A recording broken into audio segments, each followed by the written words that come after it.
On tonight's cast, we are going to be talking about the geek streaming services that are coming, Oaxis Entertainment and DC Entertainment. Also the news that Disney might be having secret meetings to oust Kathleen Kennedy and who could take her place, along with the results are finally in. DC Comics has said who it is. Who is faster, Superman or The Flash? So join in the chat room, have some fun, and let's all geek out together.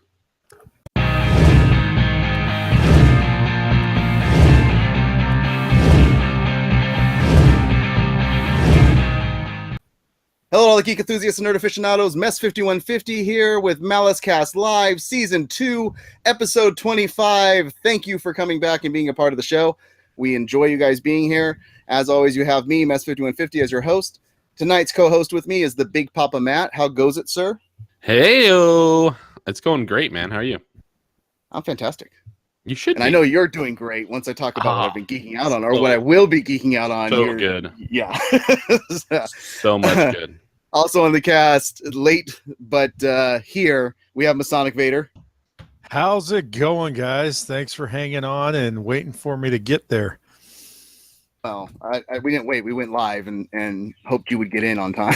You had perfect timing. We were moving on. So. Yeah. And welcome, Polyfuse, into the chat room with a fantastic greeting. So, if you guys aren't watching this live, you don't see what we're talking about. Also on the cast, we have Igor joining us. Polyfuse and the female persuasion. Come on now. Come on. Also, I dropped my Romulan plunger, so now I can be unprofessional and say, excuse me. and there's female persuasion, Super Rubian Freak. I'm going to do my Night at the Roxbury. It doesn't work. I can't do it with these dang headphones on. Wait. He's saying that we're starting to look like Boogie. Who's starting to look like Boogie? I know I've put on some weight, but yeah, I can't do the Night at the Roxbury without losing the headphones. So yeah, no, we don't want that. Okay, as she's rocking out. Yeah. So this is our cast for this week. As we like to start out these casts, we always like to start out with what everybody's been geeking out on. Let us know in the chat room what you guys have been geeking out on. Be a part of the show and join the chat.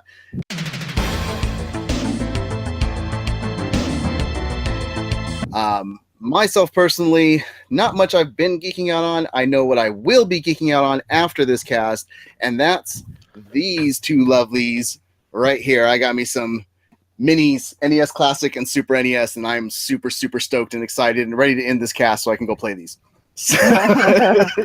Yeah, no doubt. That's what I'll be geeking out on tonight. So I was so excited. Literally, I was at a GameStop before I got those, and the guy bought every one that was left. It was 2 of them, and he was buying them, and he had that air about him that you could just tell he was somebody buying them to turn around and sell them, which was I texted Big Papa Matt and said, this hurts my heart because I'm watching this get purchased like that. But there was a GameStop down the street from me, from where I was at. So I jumped in my car, raced down there. They had a stack of them. I got the last NES and then one more for somebody else that's here on the cast. That wasn't answering his phone. But yeah, super, super excited. Now I don't have to hunt for these things anymore. They are not easy to find. If you guys find one out there, let us know where you found it, how your experience was getting it. Big Papa Matt, what have you been geeking out on? Man, this week's been busy, man. What I've been geeking out is that we have had some amazing episodes. Shameless plug for Comics for All. We also have a great episode of Nerd Mosh Pit coming out, but mostly it's all been about Westworld this week. The finale was fantastic. It just was absolutely mind-blowing, jaw-dropping. And everybody I've basically talked to or met or ran into randomly in the streets, at the grocery store, and public bathrooms, I've ran up to them and been like, hey, did you watch the Westworld finale? And yeah, that's how most of my conversations have started this week. Public bathrooms too, huh? Yeah, absolutely. Yeah. Wow. That's the best place to get Westworld at, if you didn't know. Damn, man, what did you eat over there? I binged it last night and caught all up, and yeah, it was a great finale. I love, if you haven't heard, the Reddit sphere of theories that are going about how there's a tie-in with Game of Thrones and Westworld, because in one of the library scenes, it looks like the sun dial thing that's on the opening of Game of Thrones is in there. So like Game of Thrones is one of the West worlds. Oh, geez, that would be hilarious if they did like an outtake of Oh, that. I think it would piss off so many people if that was the result. Yeah, that'd be bad. Oh, that'd be hilarious. To our dear host, I have to say I am ashamed and disappointed in you on just catching up. Because at you of all people, because we have TV talks to be sure, but if you had been caught up from the beginning, we wouldn't have had the missed opportunity of Messed World, episode 1. Messed World, episode 2. And welcome to the branding, man. Where's the branding? I know. Although I don't know if Messed World would have brought anybody on to watch, because they would have been like, "What is this?" And welcome, Beacon. Just got done with the movies, so thank you for joining in the chat. And Jax says that's so messed up.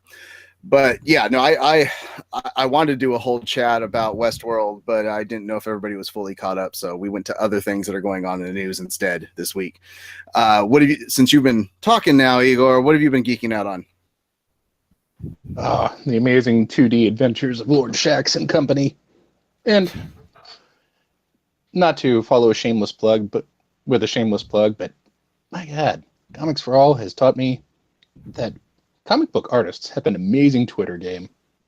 Not only so many of them really friendly, polite, and or just hilarious folks, but you get to see so much gorgeous art on there. And I don't just mean in the spandex and cape crowd. I mean like paintings of Beowulf, designs for fantastic architecture. It's like living in 60s and 70s fantasy and sci-fi novel covers, and it's great. Give me more. Nice. Yeah, and if we're gonna do shameless plugs, as always, the biggest shameless plug is that this cast, all of our casts, are brought to you by Malice Corp, hence the MaliceCast name. Malice-corp.com. You can see it written down there below. Go check out the website. All of our episodes for all of our podcasts are there.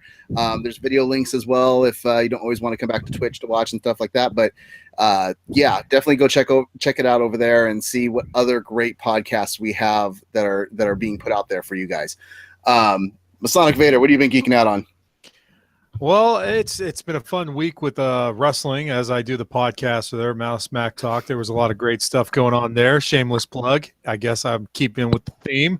All the cool kids do them. I'm also geeking out because I am now in the beginning stages of my annual cosplay. As you guys will start seeing, the beard is starting to grow, and there's a couple people on this cast that knows where this eventually goes to. So it's going to be interesting because I've never documented it in any way, and depending on how many casts I'm going to get on, you guys are going to be seeing some craziness happening around the end of the year. So and I'm also geeking out. I'm wearing an old school jersey here. This was an arena team I played on. So if there's anybody that's from Pennsylvania and recognizes this, it's the Johntown Jackals. I found this in the closet. It was Jersey Day at work, and I said, you know what? I'm going to come with something unique. So there you go, my arena jersey right there. Nice. That's a definite shameless plug of But what Masonic Vader is doing for all you in the know is he's doing his best impression of Tim Allen. So. More info to come as time moves forward. Yes, absolutely. But yes, you are. I'm not making a joke. He literally. Absolutely. Our producer Jack Malice has been working with models and painting them. Not the models you're thinking. The models that go onto game boards for Warhammer 40K. So, because the other models we'd all like to work with. Super. What have you been geeking out on? I've finished up the group rounds of FIFA, and that was exciting. Some good games going on there. But I plan to binge watch this season 2 of Luke Cage this weekend. Yes, ma'am. I'll be there right with you. So I think that's going to be exciting. Have you started watching it at all? No, I haven't started it at all yet. I plan to, depending on what we're doing after the cast, start it tonight or start it and watch it tomorrow. Okay. Has anybody started watching Luke Cage, the new season? I started watching the very first episode and realized I should probably stop in case if there's any ties to Jessica Jones and go back and finish Jessica Jones. So I'm finishing her up tonight, and then they'll be starting that this weekend. Okay. Very true. Yeah. Probably a good idea because you would think that there might be a tie-in. Spoilers. And welcome Marley and Red Meat Pod to the chat. Marley says those are the models we think of first. We're nerds, not the other one. So so that's it. That's what we've been geeking out on. Let's get into the meat and potatoes. We're going to talk about all things nerd in what's going on in pop culture and nerd headlines all across the nerdosphere.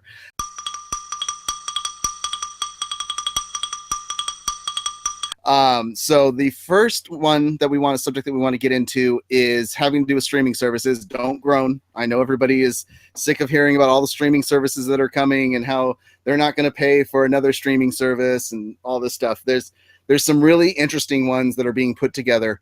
The first one is a company called Oaxis, I think is what he called it, right, Pete or Igor? It is. Yes, because so Oaxis for Axis and Oasis.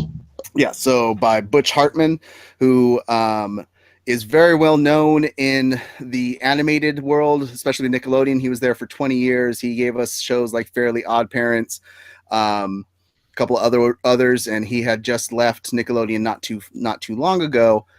And he is getting this streaming service set up to have family entertainment that you don't have to worry about what your kids see at any time. He has a Kickstarter going on for it right now. Before I get into my problems with it, I want to get into the good, shiny, nice things to say about it, and I'd like to hear Igor's kind of take on his streaming service and what he's got going on over there.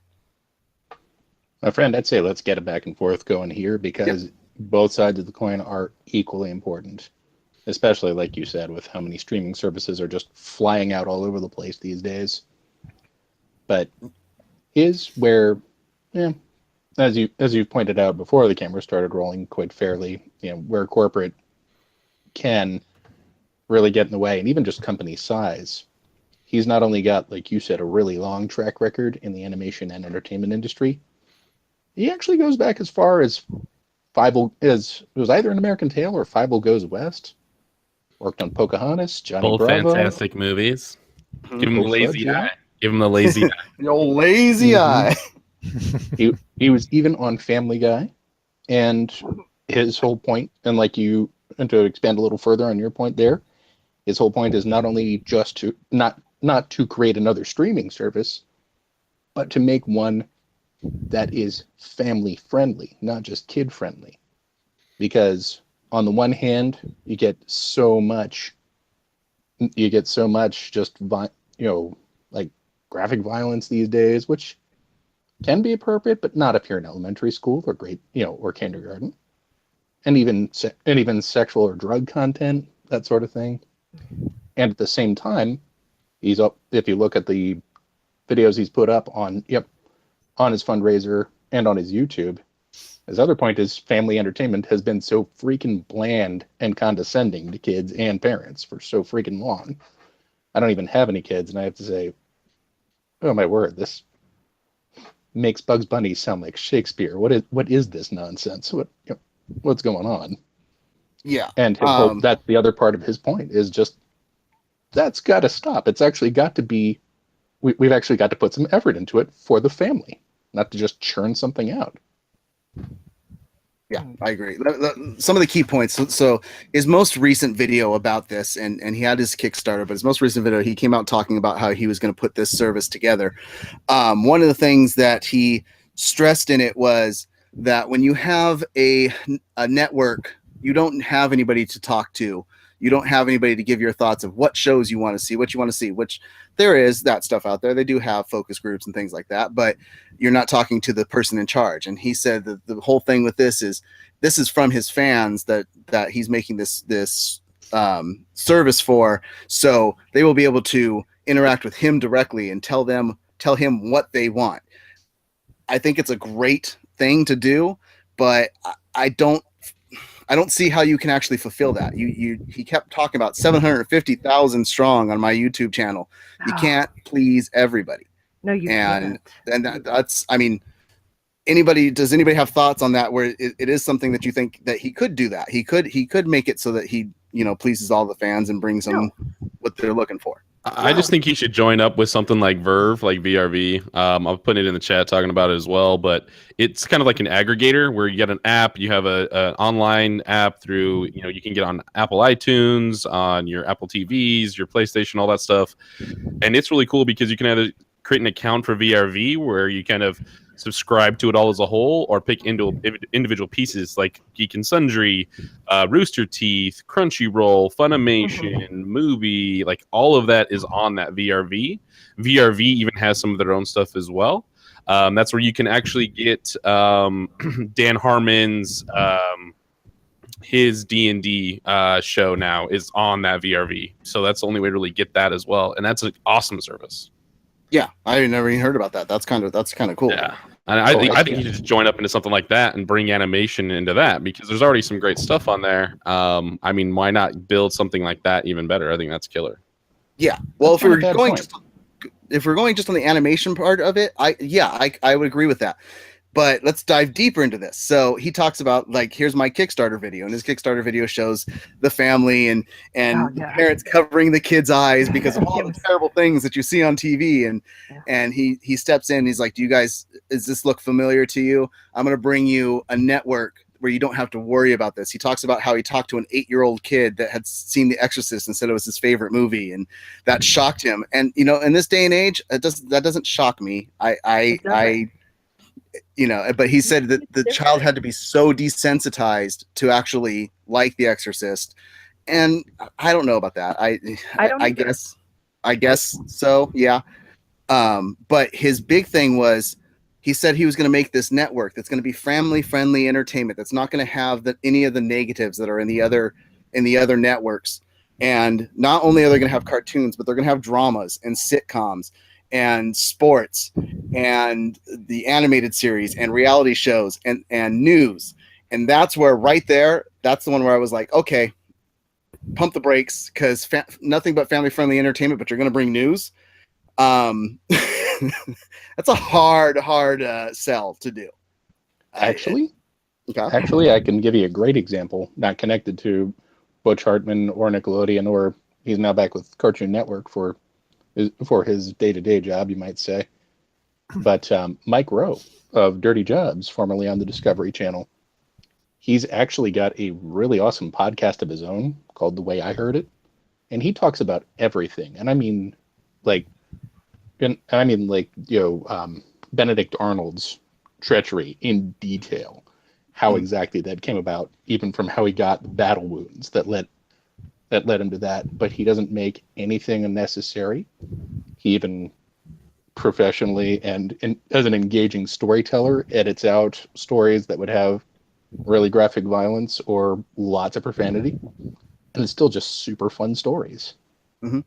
Okay. So it's entirely possible. Easy? No, I don't think so. But entirely possible. And that's my problem with it. Is it possible? Yes.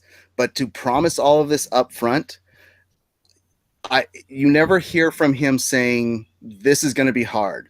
It's going to be a lot for us to get to this point. It's just, this is what I'm going to do, and this is what I'm going to bring to you. Let's talk about the next thing that he says he's going to do. He's going to let you upload your own videos that are going to be family entertainment as well. And we know how that went with YouTube. Yeah, that doesn't work. I mean, if your goal is to literally please everyone that is a follower of you, you're beating a dead horse. It's never going to happen. If you upload one thing, it's going to piss person X off. If you upload that thing to make person X happy, you're going to piss XYZ off. It's never going to happen. You are never going to satisfy every single person that watches you. Some people will like some of the stuff you post. And so you have to just create content that is accessible to as many as you can, because literally you're going to make yourself crazy if you try to please everyone.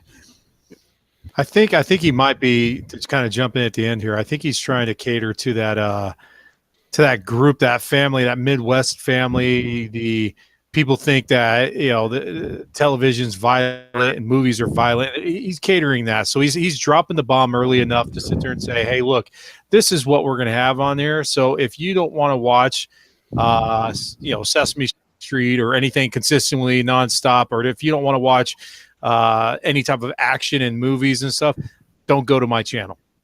I got 750,000 people on there. I'd be happy that 100,000 will start off and then spread it out to the other 100,000 people, and then all of a sudden the Midwest is all watching it and no one else is. I don't know. That's what it sounds like to me. I think he's going to try to he's letting it out early just to try to capture what people do want to go to that. But see, here's my thing though, and to kind of your point, Super, and to kin into yours as well, who he's trying to cater to. He's known for his animation. He's known for that wholesome kind of storytelling, things of that nature. He's kind of pulling a Kevin Smith move here with Smodcast and the Smodcast network. I don't think he wants to cater to everybody. I think he wants to cater to his fans, and everybody who subscribes to his services are going to enjoy the content that he produces, and it's around what he does. So I don't think it's about making everybody happy. I think it's about making the people who support him the most the happiest and giving them the content that they're looking for and hoping to have. And yeah, that might be catering to some of that, that more wholesome side, that Midwest, and that's just people, wanting to have, great content for all ages, and that's something that I really like that Geek and Sundry is known for. They don't do a lot of cursing or anything like that. They want people and kids to be able to view their stuff without having to worry about anything like that. So, I wish them the best of luck. I think it's a very noble idea and a great thought. And if it's something worth tuning into, I'll definitely be checking it out. I think it's an extremely noble thing, and I hope that he achieves what he's looking to achieve. I just would like to hear the words, this is going to be hard, it's not going to be easy, and it's going to take, a lot of work to try and get to these points. Not to, hey, we're going to give you all of this, as soon as we get the $250,000 from you guys to get the first step going, and then we're going to go into a streaming service that you got to pay monthly for. It's like, don't promise me everything and then ask for money. There's a good possibility he's probably going to use the Hallmark channel as kind of like an example of that's one of those channels that have actually gotten away with doing it. Now add some anime or add some cartoons for the kids and stuff like that, combine it together, and you might have something going on there. I don't know.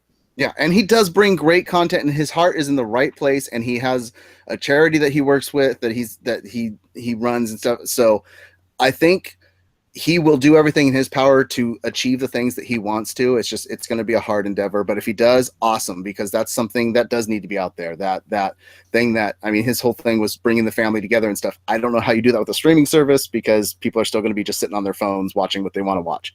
But yeah, Star Trek: The Next Generation was family hour in this household for a long freaking time. Those phasers were violent, man. And I mean, my everybody from my dear dad, who gave me the terrific upbringing of, hey, let me show you a magic trick, pull my finger, to my dear mother, who would give us mnemonics for where the elbows belong at the table, all got into the adventures of Captain Jean-Luc Picard of the Starship Enterprise. Would drop what they were doing. So don't undersell it. Think of Star Trek, think of Mr. Rogers. Don't undersell it. A lot of TV is trash and completely useless. Oh, I agree there, 100%. Not only is it a question of the content, but it's also a question of what we do with it. Hell yeah! And you guys have very fair doubts here too, but but Mr. Masonic Vader, I'm going to use you as an easy jumping off point, just because you supplied the low hanging fruit here. Because what issue of what comic was it that said, "What's so funny about truth, justice, and the American way"? This guy. Really, just the 2 points, that's half already made anyway. He and his wife have been running an international family charity that feeds families and builds houses for over 10 years now. And he kind of left Nickelodeon after 20 years, after creating their most successful show of over the last decade. Mm-hmm. Nickelodeon actually came to him over 4 times and said, we're not renewing Fairly Odd Parents. And it's saying, okay, understandable. We had a great run. Thank you. And then later that same day, so when can we have the premiere episode of the next season? Yeah. The dude has something. How he will handle, especially the bring everything to me part, I have no idea. But if And anybody could pull it importantly, off, I back think it's him. Malice. Double Dare's back. Exactly. Yeah. The most popular show on Nickelodeon is I saw back. it the other day. Dope. That's dope. Who's the host of Hey, it? by the way, is it Hey, Rick. just me? Is it just me, or is it throwing you off to the fact that I'm watching Igor talk? He does Captain Jean-Luc Picard, but I'm also seeing Old Man Skywalker doing it. What the heck? It's throwing me off, man. Well, I Oh, can't do to answer your- Skywalker. Oh, No, and Mark, answer your Mark question, Summers is Survey. back with Double Dare, but they're also using a YouTube star to Yeah. host it as well. Mark I saw Summers. him They got Mark walking with Summers the out, girl. huh? Wasn't he over on the Food Network for a long time?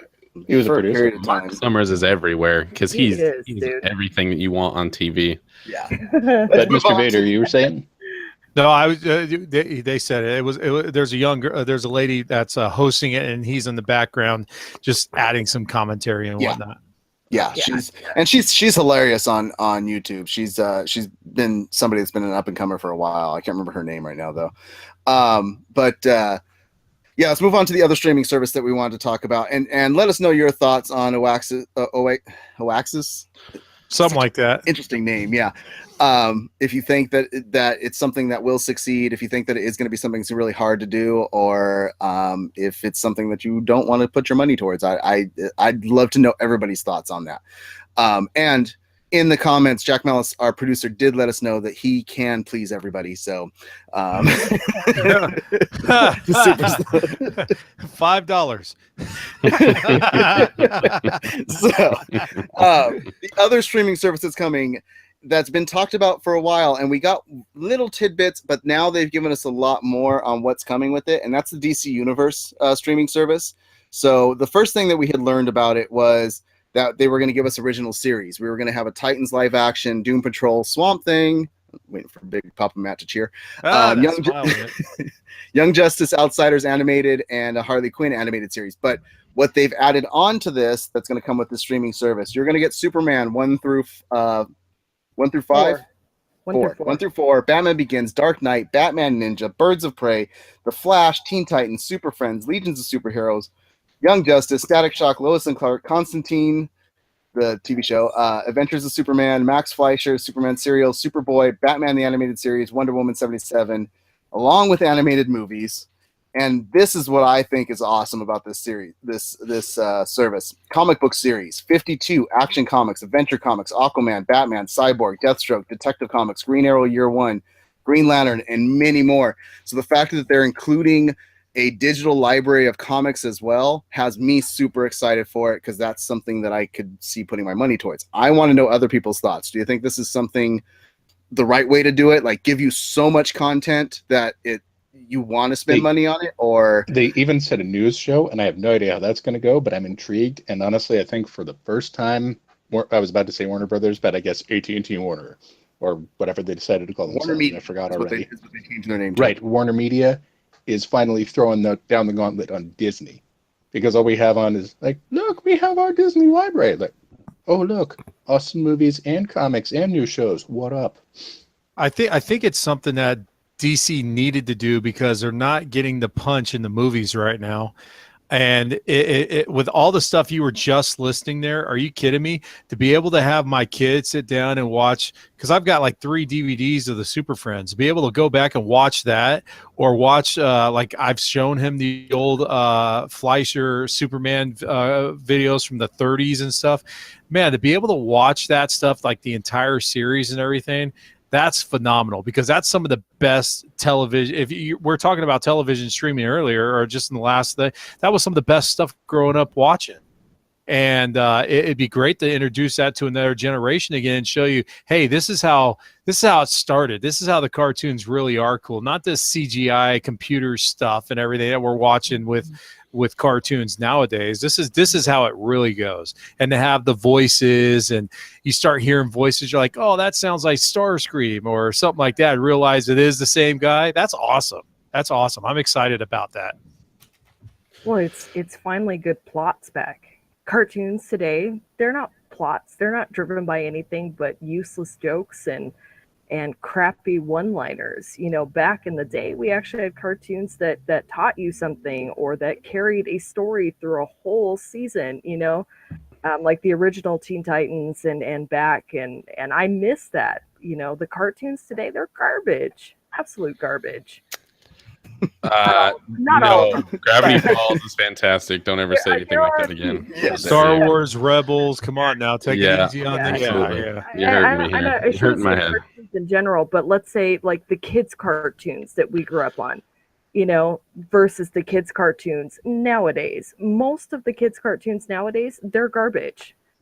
Is that nostalgia? Is that nostalgia I see in your eye dripping out and your tears there, Super? That's all I see right there. You get a few, but those shows that you guys brought up, those are more geared for adult. They're not geared as much for children. They're more adult content. They're more entertaining. They have a plot line that's very entertaining. But I do not enjoy many kids' cartoon today.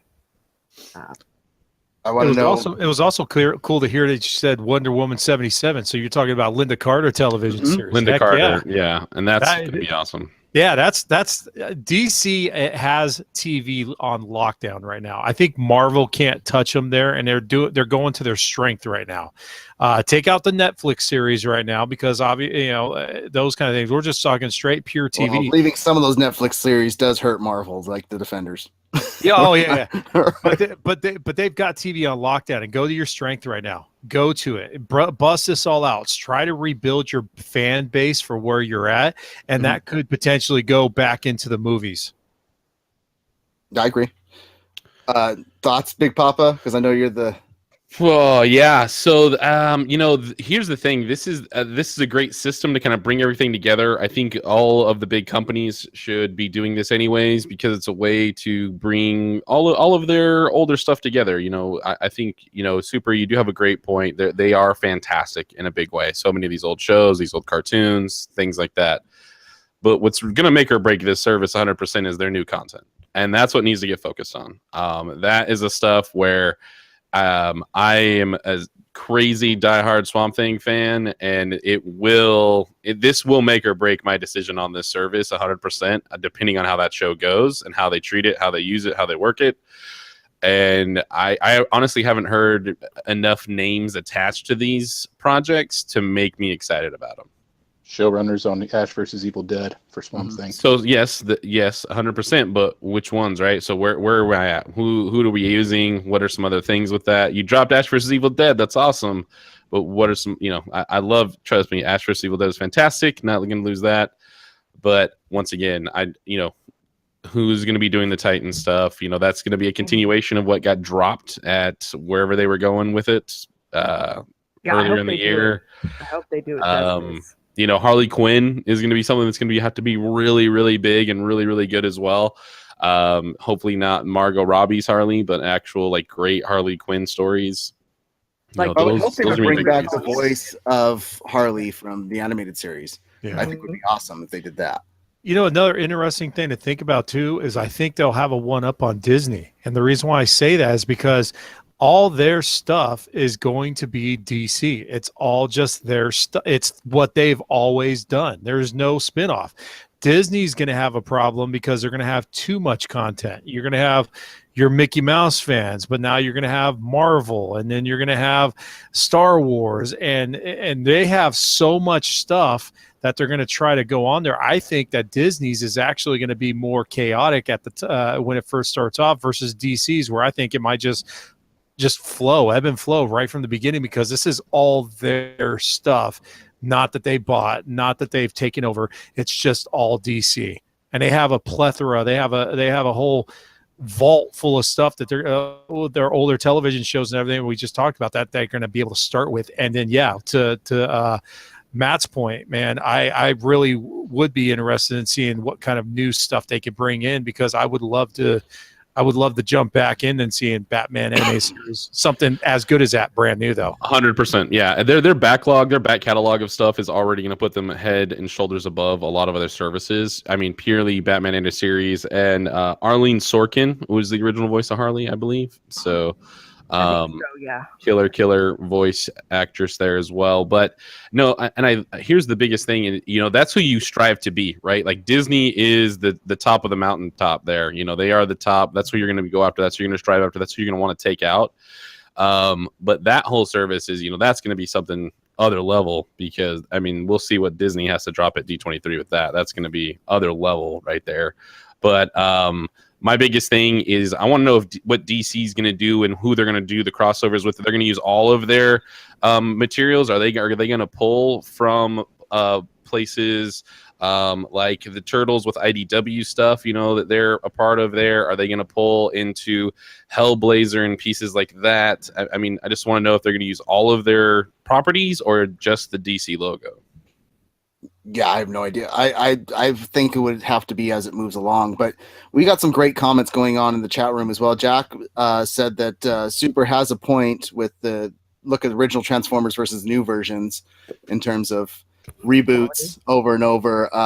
Beacon says no chance DC has a one-up on Disney. That's crazy talk. Crazy talk.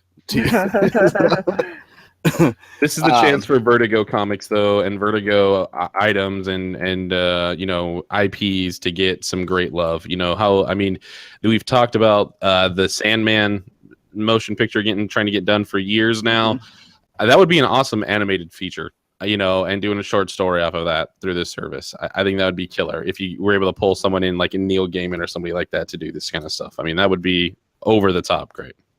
Mm-hmm. Like I said, the biggest thing for me is getting the digital comics, because I am one that has been subscribed to Marvel Unlimited for 3 years now. And because of it, I've been able to read the 1960s comics for Spider-Man or for Daredevil and Fantastic Four and stuff that, honestly, I wouldn't have had the space to go out and buy all these trade paperbacks, or if I was buying them all on Comicspedia or something like that, would have been just so expensive overall that it's a great service. They constantly add comics, and people for years have been asking DC, where is DC Unlimited? Where is, their answer to what Marvel's doing? And they just weren't doing it. And now that this is being attached to the streaming service, for me, yes, the TV shows have to be good, but that won't be the make or break for me. For me, it's how often they can get us more and more content comic wise onto here so I can read more, because that's what'll keep me around on it. And that's the way I'm looking at it. I'm looking at the complete opposite as you, Big Papa Matt. No, for sure. I go get my comics from real actual vendors, so there's that. New stuff, yeah. New stuff. I agree for new stuff. I've got freaking 20 long boxes of comic books over there. So yes, I agree for new stuff, but for trade paperbacks and stuff like that, that that will just take up space over and over and over again. That's where the digital is really, I like the digital comics for that factor. But that's anybody else have any thoughts on that? It may be the only streaming service to tempt me to sign up. BBC couldn't do it. Disney's not going to do it, but this one might tempt me to sign up. Supernatural's not joining this, so I don't know. No, it's not. But every time we talk about DC, it always revolves back around to the CWDC, and that's what's going on in the chat room. It's just going crazy. No. About how good the shows or how bad the shows were this year. So. And Jack wants to make sure we talk about Darkwing Duck, because that's what's going to carry everybody. So that's why he's saying that Disney's still good, still got a one up on DC. The other reason that he said earlier when he did his mic drop in the chat room was that they'll never have the one up because they put Superman into their TV shows and movies. So. Yeah, well, until they remake Darkwing Duck, they don't have up on anybody, because they need to bring that back, because the new all of the new DuckTales stuff has been fantastic, by the way. Oh, God, yes, it is. It has been killer. So once again, poo on your thing about no good cartoons out, Sarah. So no, that's why I didn't say all of them. I just said a lot of the super popular ones I find complete and utter garbage. But again, that's a retake of an old one, so they have a good strong base to work with. They weren't creating crap out of thin air. I would like to see Darkwing Duck brought back. I personally would like to see Chippendale's Rescue Rangers brought back, Disney. that was a great cartoon from the 90s. It combined two of my favorite things with Sherlock Holmes and Indiana Jones. Oh, I thought you were going to say Chip and Dale's. Well, Chip and Dale's. No. I like Chip and Dale Rescue Rangers. I loved the freaking Disney afternoon, man. The Yes. Disney Afternoon was actually pretty solid because you had Tailspin as well, and that was Tailspin. fantastic. What about Gummy Bears? Yes, gummy bears. Okay, so Oh, no, now you're pushing. no story. Gummy bears? Like, this is ridiculous. So let us know your thoughts. Do you guys think the DC service is something that you want to spend money on? Do you think the fact that they're bringing in digital comics helps it to give you wanting to actually go do this service, or do you think it's just not enough with all the services that are coming? So moving on to the next subject. The next subject is one that has had a lot of rumors up and down, and this is another rumor going on, but it's more Star Wars news, it's more Lucasfilm, it's more Kathleen Kennedy. Apparently, Disney had a secret meeting to consider firing Kathleen Kennedy for ruining Star Wars. So, apparently with Bob Iger was actually meeting with Disney top brass and heads of Pixar and Marvel on ways to fix the franchise and talking about potentially getting Kathleen Kennedy out of there. The only problem with this that came up with it is that if Kathleen Kennedy goes, she has a lot of loyalists within Lucasfilm that will just be not wanting to listen to whoever takes over. So once again, as we've brought up before, do you think Disney is making a stupid move trying to look at ways to get rid of Kathleen Kennedy and just getting fearful because of one movie? Or do you think it is time to see if somebody can do it more the way that the fans asked for? I already know we got the nerd rant from you last week, Masonic Vader, on this. Bite my lip. Yeah. But yeah, I mean, Sonamaku, we didn't see you last week talking about this. Did you have any thoughts on this? Do you think that it is just a Disney needs to understand that not all movies are going to be fantastic, huge hits at the box office, and give Kathleen Kennedy some time? Or do you think it's time to... I honestly have a very different take on all this. I honestly think that the media needs to get the hell out of Kathleen Kennedy's business, personally. I think it's the wrong person to go after in this industry. There are so many other people that are not worth any of our time to talk about, and that's why they're not in the news right now. That's why their name is not all over these moments. And Kathleen Kennedy is somebody who's brought us some amazing, amazing things. And for people to try to think that Disney or anybody's just going to pull her leash this quickly off of what was a mediocre and, you know, technically a Star Wars failure is absolutely asinine. It's absolutely insane and crazy. My biggest thing with this is that it's not the person who should be taking the brunt of this. And honestly, this is an awful smear job on someone's part. And I think it's something that it needs to be stomped out. It needs to be wiped out, because to hear that these things are going on, and if they are or if they aren't, whatever the hearsay is, whoever the sources are for these items, whatever. The biggest thing that needs to happen is I think we should be the ones gathering together here, these communities, things like this, and being like, no, you know what?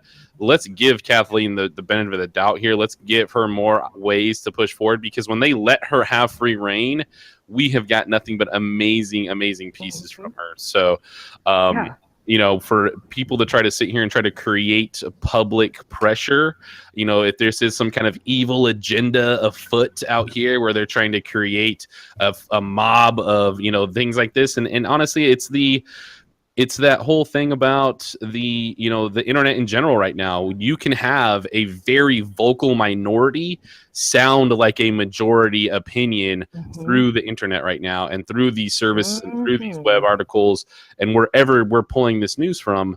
The problem is that really the general census, or is that once again that overly loud minority, you know, talking trash on Kathleen Kennedy? Hey, and to jump on what Matt just said, I just want to throw this out to people who watch this and kind of think about it for a second. Hopefully it gets out in the world. If you're bitching and complaining about how the movies are right now and you think Kathleen Kennedy is the problem, you know, someone who's been associated with Star Wars for freaking 20 plus years, What do you think's going to happen when you let her go and they fill her shoes with someone who has no association with the Star Wars, let alone possibly Disney, who everyone's complaining about anyways? I totally agree with Matt. I think these guys just need to step back a little bit. Yes, I've seen in the comments that Star Wars is a cash cow. But like I mentioned last week, it's not their main cash cow right now. Marvel has definitely taken that reins. If they just step back, like you said, let Kathleen Kennedy just take over a little bit, put the direction back on course, those movies that you love so much that were outselling everything else will come back because they don't need Star Wars to pump out movies every year now. They have Marvel that does it now. So let them get their creative juices flowing and let them start creating those. It would be just asinine. If you think it was a bad purchase to buy Lucasfilm for Disney, it'd be asinine to get rid of Kathleen Kennedy because now you're letting Disney take over Star Wars. And that's literally what it will happen. Okay. I mean, some of the things that are stoking the fire on this is some of the things that Kathleen said in the past, where she said that she felt no responsibility to cater to the fan base and put it to the way that they want it to go, and of course that pisses off the fan base. But that, like I said, they said that she brought in a lot of the people that are there. So if they get rid of her, they're on a bigger mess. But there are two major rumored names. One of them already said he's not doing it, but there are two major rumored names to take over for her. And I want to know your guys' thoughts if either one of these took over, if you think that it's something that could right the ship for the fans that are complaining. Number one, J.J. Abrams has been rumored immensely to take over for Lucasfilm for Kathleen Kennedy. No. I love JJ. Don't get me wrong, but no. Okay. As a Star Wars fan, since day one, I appreciate what JJ did with Episode 7, and I appreciate what kind of impact he's made in sci-fi nowadays. But I don't see him taking the reins and doing something with Star Wars or the franchise as a whole. He bounces around like a cheap ham radio. He goes from Star Wars to Star Trek, and now he's doing bad robot games. I think he's got too much stuff going on to be able to allow him to go full content with Star Wars. And there's a great chat going on. You guys should be here. I can't read all this stuff. It's fantastic stuff going on. Paulie Fuse, actually, I'll bring it up here too. But Paulie's making some great points. You know, when things go bad, the boss is the one who takes the heat. And you know, Kathleen Kennedy's name is on the head of all these things. And once again, by all rights and means to Star Wars, you know, they have not been over the top crazy stellar moments. You know, Episode 8 had a lot of drama around it. The Solo film had insane drama around it. But it's one of those things. I don't think it's the end of the world with it, honestly. And I think I think what we need to do is Kathleen was given a job. That job is to go and finish up this Star Wars run 7, 8, and 9. Mm-hmm. And at that point, I think if 9 drops, then yes, absolutely pull her plug 100%. JJ though, I don't know if he's quite the guy I would want. Kind of. I mean, he already has a company that he's. Yeah, he's got Bad Robot. He's got Bad Robot, and the thing is, if you give JJ those reins, then more than ever does Lucasfilms and Bad Robot just become one piece. You know.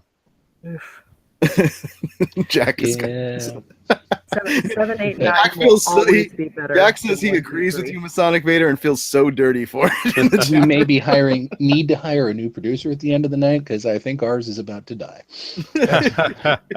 We'll miss you, buddy. We will miss you. I think what it needs, honestly, I think it's not even Kathleen Kennedy. I think honestly, you just need better writers. You've got to get some better writers. I don't even think it's that. Yeah, I think that's part of it. And once again, part of this stems from what Rian Johnson did with Episode 8, because he took everything that Abrams set up and just threw it out the window. And it's why even do that? Why did you do that? That was garbage. And that's where Kathleen Kennedy should have come in and swapped that, knocked that crap out. And that's what she did with Solo. She had to do that with Solo. Solo was doing some dumb shit going on there, excuse the language. But then she brings in Ron Howard. Who else is going to be able to bring in a name like Ron Howard on a project that's failing right now, right? Mm-hmm. Solo was doing nothing but floundering in the water and ready to burn and die. And by some people's thoughts, it did anyways. But, I thought it was a great film. I've already said my opinions on that film. But, without Kathleen Kennedy, you don't pull in a name like Ron Howard. You don't pull in names like JJ for episode 7. You know, you don't get what we've gotten. You don't get Rogue One. You don't get the pieces that have been huge hits. And you know what? They have made adjustments. And here's the thing. You know, you want to talk about holding people accountable. Her plans have been completely swapped because they're knocking out those anthology films now. Those are not going to be continuing for a while. That is on her. That is a move they had to make because, hey, we missed it. Maybe these aren't the things we need to be doing right now. Let's pull back on those and focus on what really matters, which is episode 9. That's what every chicken, what every egg and every basket needs to be in right now. It doesn't need to be spread a million different ways to try to build everything around with anthology films. Put everything you got into episode 9 right now. And if that fails after you do everything you can to get that thing running, then I'm 100% fine with pulling her plug. Yeah. And I agree 100% with what Jack Malice says in the chat room. Get Timothy Zahn to write the next Star Wars movie.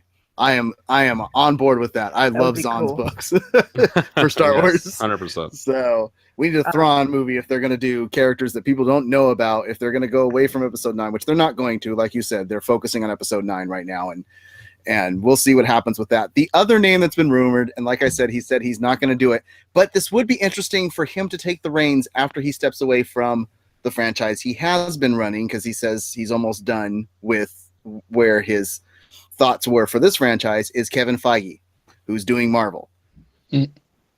After being done with what he wants to do with Marvel, and could you see Feige stepping over to Star Wars and taking it into a direction? That's something that's actually kind of piqued my interest. Well, he's basically done after Avengers 4. That's his swan song, right? Yeah. That's his end, right? So the timing is right for Feige. And the thing is him denying that means nothing to me because of how corporate everything is. He can't say anything like that. But, I mean, the timing would be right. I wouldn't mind it at all. Because, what he's going to do is he's going to set up the next phase. And this next phase is supposed to be his last phase. Because he'll have done everything that he wanted to achieve with this cinematic universe. Once again, bringing an outsider in, it's you can't take away from his track record, obviously, but you're bringing an outsider in. Not really. He's with Disney already. No. That's my point though. He's with Disney. And all the fans right now are complaining about, since Disney's taken over Star Wars, it's tanked. It's gone to crap. Okay. So what do you do to fix it? You bring someone who's been in Disney. No, you don't do that.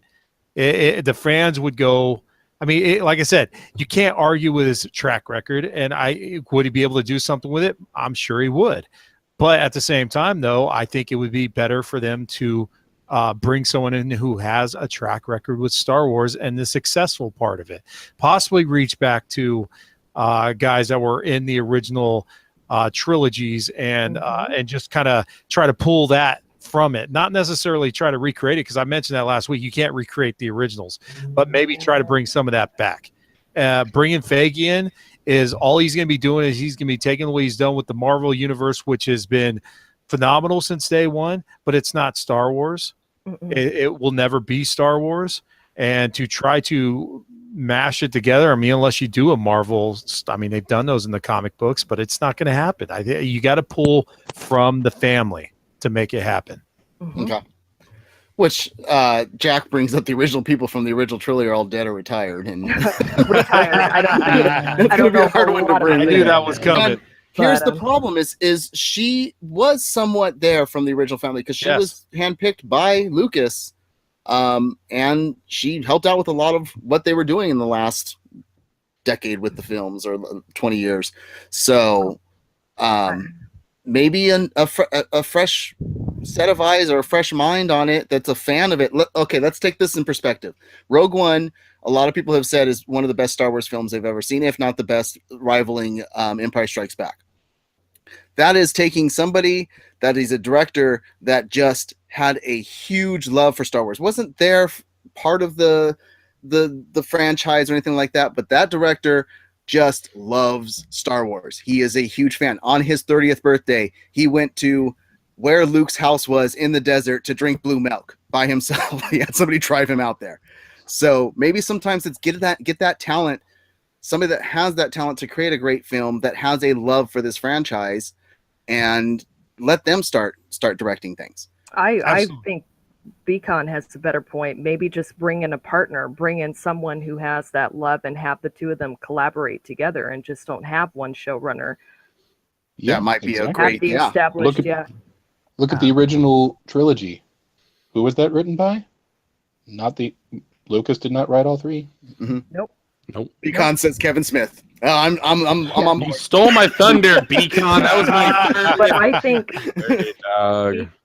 Beacon made a good point earlier, which I don't know if you saw, but are people comparing everything that comes out to the original? Well, of course you are. The original's Absolutely. classic. And you're never, the thing is though, is if you're looking at to be as good as or better than the original, it's never going to happen. The original had such a good cast. They had such good chemistry. They had people that can improve upon the crappy dialogue that Lucas wrote and improv the characters and bring them alive in a way that these characters, this cast, it's not going to happen. Mark No Hamill, CGI. yeah, no CGI, no CGI.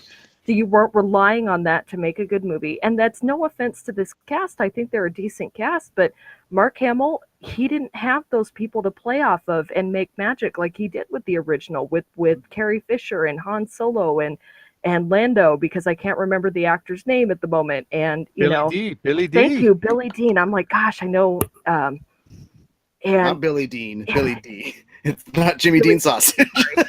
Billy Or Dean. Dean, or Dean Martin. Winchester. Yeah.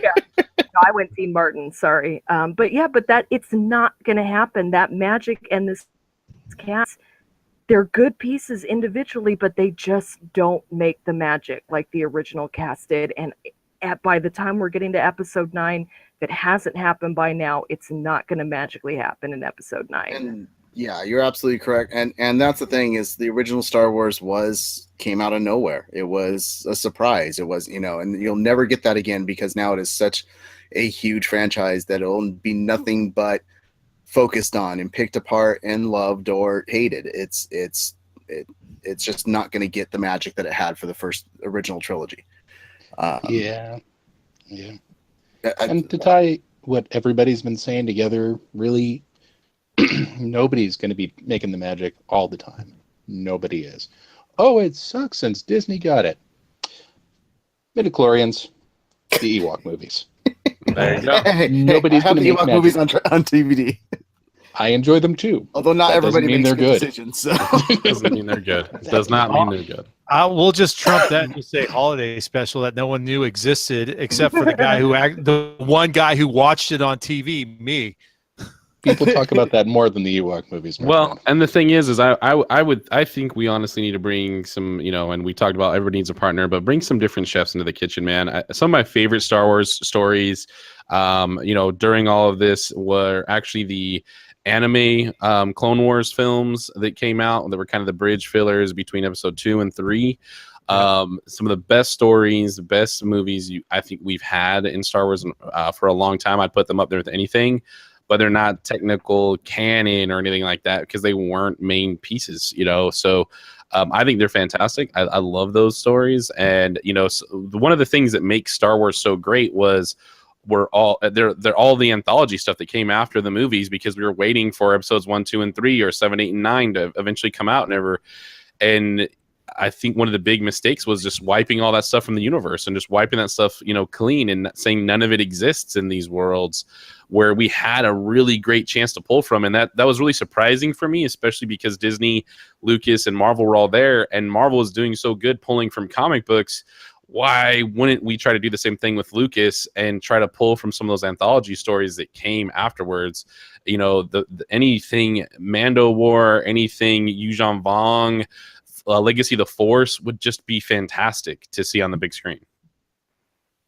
Yeah, I'm holding out for Counselor Failure. Oh, God. He would be awesome.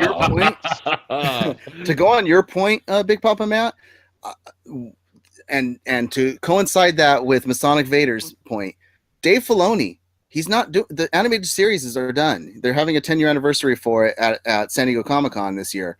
But bring Filoni in to help out. That's all he did was produce and help make stories, and he would be a great partner to be there to help drive what direction these stories go in and what movies they make and stuff. I think Filoni needs to be a part of the decision making.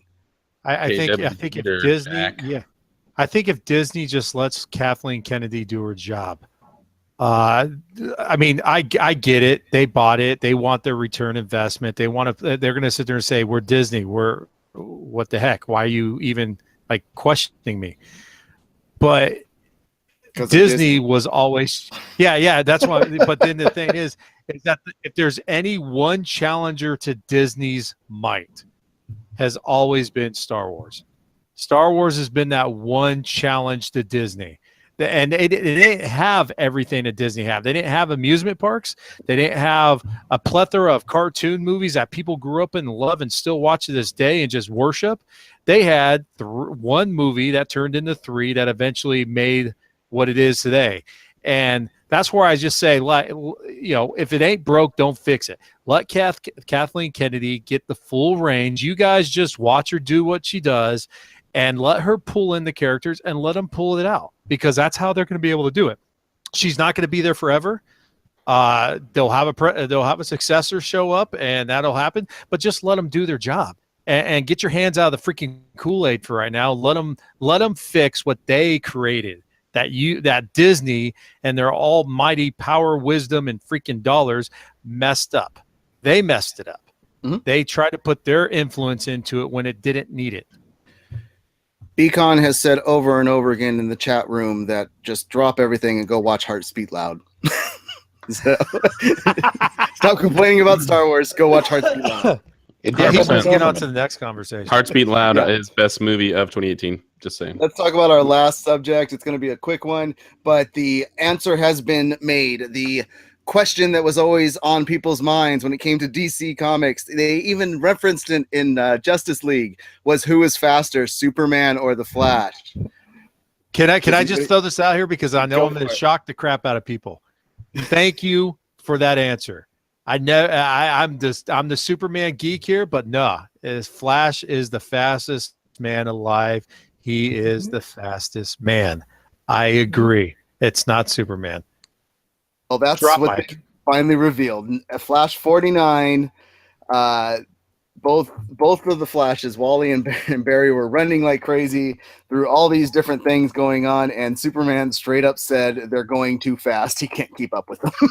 Right. So, do you guys think that that's the quintessential answer? Flash is by far faster than Superman, and always should have been, and there should have never been any question of that. Should have never been a question. Superman is undoubtedly fast, don't get me wrong, but I mean, he literally, the speedster, that's your thing. It's speed. How do you beat the thing? That's like, saying that people could beat Michael Jordan. I don't know. Michael Jordan was like the quintessential basketball player of the 90s. No one could touch him at basketball. Sure, they might be able to beat him at other things, but you're never going to touch him at basketball. You're never going to beat Barry Allen at speed. Yeah, well, Superman is technically not a human, per Polyfuse in the chat, so does not matter. Yeah. So and here's the thing: why did this need to be settled? Like, that is one of the great arguments of comic books: is who is faster. Why can't we continue that argument? Because they always have to ruin it after so many years, But here's the thing: it's comic books. They'll retcon it, and in 5 years, 10 years down the line, there will be some new form of kryptonite that lets Superman tap into the Speed Force, and boom, he's faster than this Flash. Yeah, and that's the question I have. Does anybody have any ideas of what they think of how they could retcon this and change it? Yeah, just turquoise kryptonite. Let's go. Turquoise kryptonite.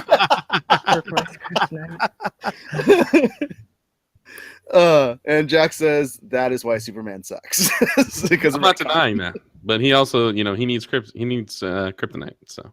Yeah. So if you have an idea of how they'll retcon this, please drop a comment below if you're watching this on our YouTube channel later, youtube.com/MaliceCorp. Thank you guys for joining us tonight. We have been here for an hour. We've had some great conversation, and you guys have been amazing in the chat room. So thank you so much. Always come back to twitch.tv/MaliceCorp to check out the chat room as well and see the extra show that's going on. We try and reference as much of the stuff that's going on in there for you guys to hear it on the audio cast, but it's so much better to actually watch it and see what's going on, because there's some great points being made over there. Let's talk about where we can follow everybody.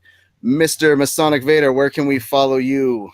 Well, you could definitely follow me at Masonic Vader 71 on PlayStation Network, and of course Masonic Vader on Twitter.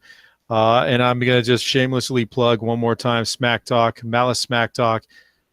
Check them out. It's a great podcast. I have so much fun.